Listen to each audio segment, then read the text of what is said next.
Through the continuous efforts of members in sharing the true faith, their hope is to please God. Lillian and Andres were each instrumental in helping a candidate for baptism become baptized inside the Church of Christ. Minsan naman po, marami naman kaming naimbita.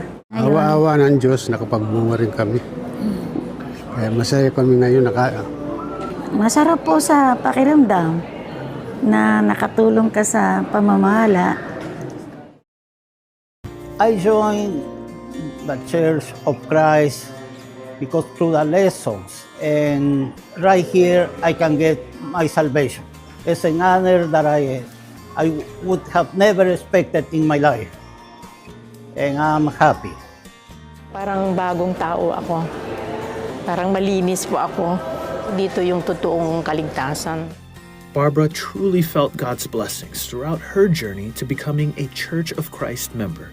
She battled stage 4 cancer during her doctrinal lessons, but despite these struggles, she was able to introduce her formerly devout Catholic husband to the Church of Christ as well. Nung CT scan ko ng February, may bukol pa ako sa lungs. Ngayon, nung nagpa-CT scan ako ng May, first week ng May, nagtaka ang doktor kasi nawala yung bukol ko. Sabi ko, Dok, sabi ko ganon, Panginoon po ang nagpagaling sa akin. Ang asawa ko po, sagradong Katoliko, pero nakumbinsi po.